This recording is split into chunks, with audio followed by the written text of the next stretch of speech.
Okay, boys and girls, welcome back to the show.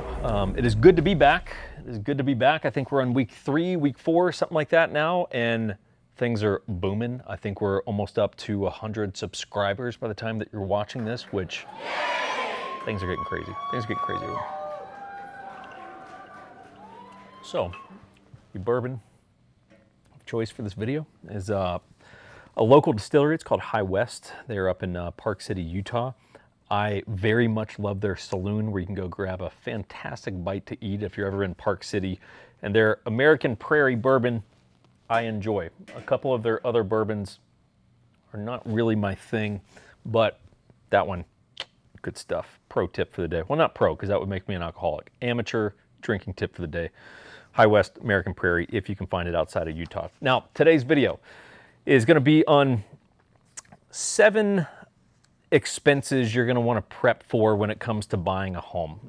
We get this all the time at my company, the 1911 Syndicate, which we also produce content there, totally different than this content. You can go check that out for yourself. But we have a lot of people that reach out that are first-time home buyers, and one of the things a lot of first-time buyers are going to want to know is, hey, what kind of expenses do I need to prep for? How much is my down payment going to be? Many times they will hit us with financial questions, to which our reply is going to be, look, we're not a lender, so I can't tell you all the hard costs and all that kind of stuff. What I can do is break it for you into categories, and you're going to kind of understand some of the different things to factor in. But when it comes to actually like, well, what's the number for a down payment? You need to go talk to actual lenders for that, which again, we're happy to connect you guys with, but just know that's not what we do as the sales. We just sell the real estate, right? So here's number, well, let's go in reverse order because it's just more exciting that way. So let's go number 7. And there's really no rhyme or reason to these, but we're just going to kind of start with some of the big ones. So number 7 would be your actual down payment. Now, how much your down payment is going to be, it's going to vary widely. So there's a traditional number that people have in their head, which is 20%, right? I need 20% down to buy a house. And hey, you may run into a scenario where that's the reality for you. What I can tell you just from, boots on the ground experience here is that most of our clients are not putting down 20%. Many of them are closer to the 10% mark, some frankly even less. We do see some 20%. One of the benefits, and again, I'm going to give you surface level here because I'm just trying to get you braced for what's to come in that home buying experience. But hey, one of the benefits of 20% is you're not going to need PMI, private mortgage insurance. So if you're putting down less than 20, typically, right, and check with your lender, but typically you're going to take on some sort of monthly mortgage insurance because you didn't put down that 20%. Are we talking like $1,000 a month on your mortgage insurance? No, it's going to be relatively small numbers, but just so you have a sense for it. Just to make it personal, when I bought my house, I think I only put down like 3% on my house, and my monthly mortgage insurance was like $150 a month, and that can drop off once you get north of 20%, but again, you'll kind of work on that down the line. But in terms of a down payment, hey, it's going to be likely that you're going to need something. There are some 0% down programs, like specifically, hey, if you're a veteran or active duty military, it's entirely possible you're going to be able to use a VA loan just based on how much time in the service and all that kind of stuff. But hey, you could have 0 money down with a VA loan. There could be some first-time buyer programs in your states. That's one of those things you're going to want to work with the lender on to go, hey, look, if I'm a first-time buyer and I'm a little strapped on cash, which happens to the best of us, hey, are there any first-time buyer programs where I can still buy my house and accomplish my goal, but I'm not going to have to do 10 or 20% down, right? So there's really no fixed number when it comes to down payment. It is going to be a little bit flex, okay? Number 6 is going to be Earnest Money. Earnest Money, we get this all the time because it's one of those that until you've bought a house, you don't really understand what earnest money is. And even that term, for some of you watching this for the first time, you're like, well, what the heck is earnest money? So earnest money is, think of it like, I always describe it as good faith money. It is money that you put down to show that you're serious. Now, I'm going to speak from the perspective of Utah, which is where I live. Now, we help people in a lot of different states, but I'm going to speak specific to Utah because that's where I'm licensed. That's where I understand how the game works. So earnest money is only due, you write it into the contract, or your agent writes it into the contract. Hey, if you guys accept this offer, we're going to give you, let's just say, A rough number of how much earnest money you would want to do would be about 1% of the purchase price. So let's just take a $300,000 house. We're making an offer, sellers on your $300,000 house, we'll give you 300 grand, and we're gonna do $3,000 as our earnest money deposit. Now, here in Utah, you would not owe that 3 grand until the offer is accepted. And specifically you would owe that 3 grand within 4 calendar days, not business days, 4 calendar days after the offer is accepted. So there is a little bit of a grace period to get that in. Typically it's a check, right? It's definitely never cash. It's typically not a wire transfer. Typically it would just be a check, right? So, hey, you've got 4 days to get that $3,000 over to either the real estate brokerage where it's gonna be held or the title company where it's gonna be held. A couple of different routes that you can go there depending on some different things. But the earnest money is just, hey, we've got some skin in the game. It is, depending on where you are, you'll have to look into it, but it is largely refundable depending on when you were to back out of that deal. So if, hey, you're 2 days into the deal and you're like, you know what, we changed our mind, or it turns out the inspection's terrible and the house is a piece of shit, we need to walk away. Hey, look, as long as you're canceling within predetermined windows of time, your earnest money can be refundable, okay? So just because you give over that 3 grand in earnest money to show that you're serious, hey, we're making an effort, right? We've got some skin in the game. It is actually refundable based on different timelines within the contract, but that would be your earnest money. The next, which would be number 5, would be your closing costs. Now, closing costs, another one of those things that if you're newer to the game can be a little bit confusing. Essentially, what would be in your closing costs? Now, if you're buying a home, you don't pay commissions. So if you're wondering, well, do we pay our agent? No, typically, disclaimer, because there's all kinds of real estate rules that I have to follow so I don't get demerits from the local real estate board.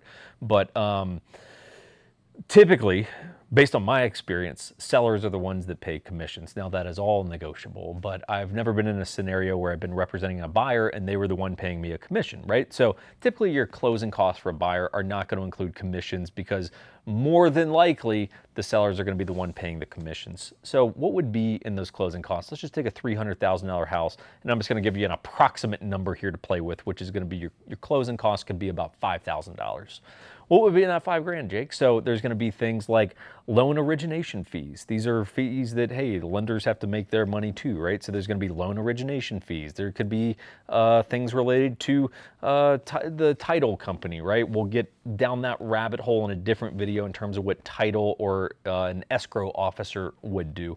But there could be fees from them. There could be prorated things like property insurance based on, you know, how many months are left in the year. It gets a little bit nuanced. Frankly, it's one of those sheets that you're probably going to look at the closing table when you're signing all of your documents, and the closing officer there is going to tell you what everything is, and you're going to go, okay, and you're just going to sign it because, you know, we're all kind of looking at it going, I think it's right. You know, like closing fees can be a little bit elusive if you're new at it. Don't think anything dirty is being done to you. No, it's just that it's a complex world of real estate, and you realize that when you go to sign all of your documents and you're like, why is there literally 100 pages worth of things here? I mean, this seems massively complex. But closing costs, hey, on average, let's say in a $300,000 house in our local market here, you're probably looking at about 5 bills, right? Roughly. Well, 5,000, not 500, in case 5 bills meant something different to you. That's number 5, closing costs. Number 4 would be your inspection. So we're getting a little bit into more of the nuanced stuff here. Those are kind of the big things that we've hit thus far, and a little bit more of the nuanced category. So we're going to have inspection. This is going to be something that you are going to pay out of pocket at the time of the inspection. Rough inspection costs for, you know, a normal house like most of us would be buying, you know, 3-bedroom house, nothing crazy, typically be about $500. You know, it's just kind of a rough ballpark. Now, it could go higher if there's additional testing that you want done. For example, hey, do you want to test your house for meth? And so that I'm not unclear on that, yes, I mean meth, like meth heads. Did meth heads live in this house, Mr. Inspector? That's what I'm trying to figure out. Was this a meth lab, right? Let's cut down to the chase, man.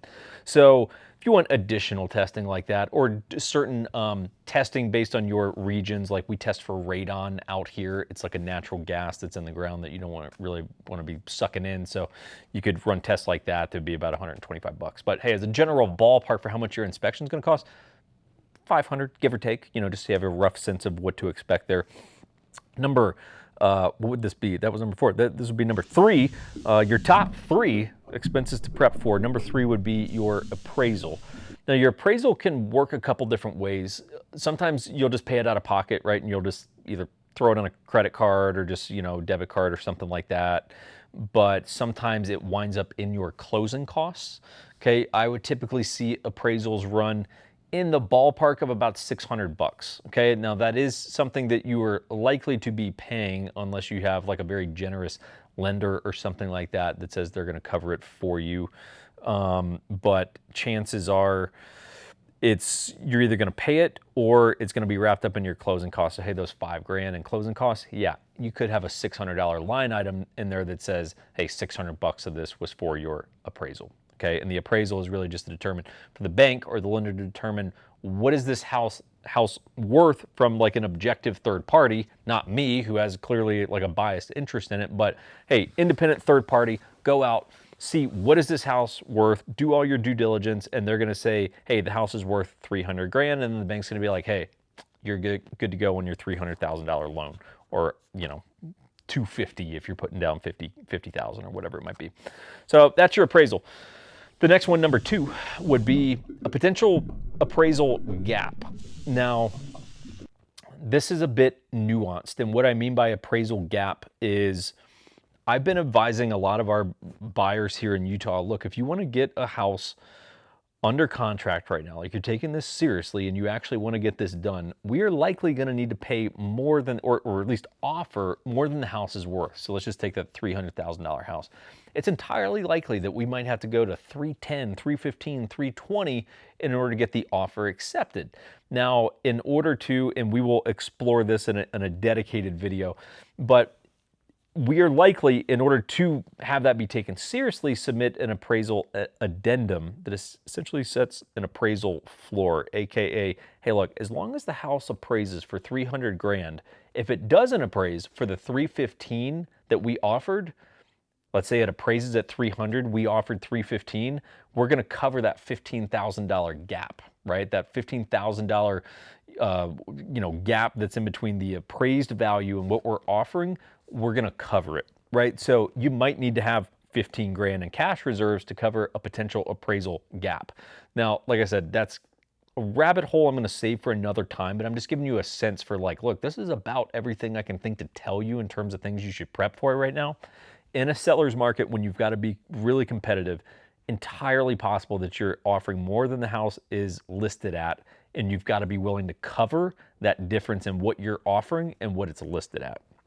Number 1, everyone, would just be the things you don't think about, which would be any of the essentials that you're going to need when you first move in, aka, does the house come with a fridge, washer, dryer?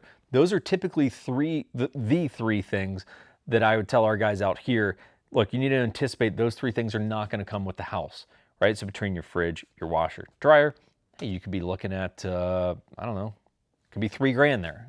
I mean, maybe you buy some stuff on like the Craigslist type sites of the world where you find some just, lightly used secondhand stuff and you pay a little bit less. But you need to think, okay, I'm about to move into this house and I need to make sure like I have a place to sleep. Like, do you have a bed? Do you have a refrigerator? Do you have a washer dryer? Like, so the essentials. It's not that you need to say, okay, I need to have a $50,000 furniture budget, but look, the essentials that you know you're gonna need when you move in. Make sure that you can cover that gap. Okay, so just to recap, down payment, earnest money, closing costs, an inspection, an appraisal, potential appraisal gap, and any essentials that you're going to need when you first move in. Some of those are going to be widely ranging in terms of how much, specifically down payment, closing costs, different things like that. But hey, look, these are things to keep in mind, everyone. Just trying to bring you some helpful tips. This is going to be a show, if you haven't gotten the vibe yet, this is going to be a show that has a lot less pretentious vibes compared to what you may see on other, across the whole real estate industry, to be honest with you. It's a bit of a zoo out there, everyone, and we're going to try to keep it real with you. We're going to try to just put things in terms that we can all understand, because I like things to be simple. And we're going to try to make it simple for you. So if you're enjoying the show thus far and the brief history that we've been around, subscribe to the damn channel. If you need real estate help, you can go to 1911syndicate.com and check that out. We've got a list of a lot of different places that we operate. And yeah, We hope you guys have a good week or whatever's left of the week. Cheers.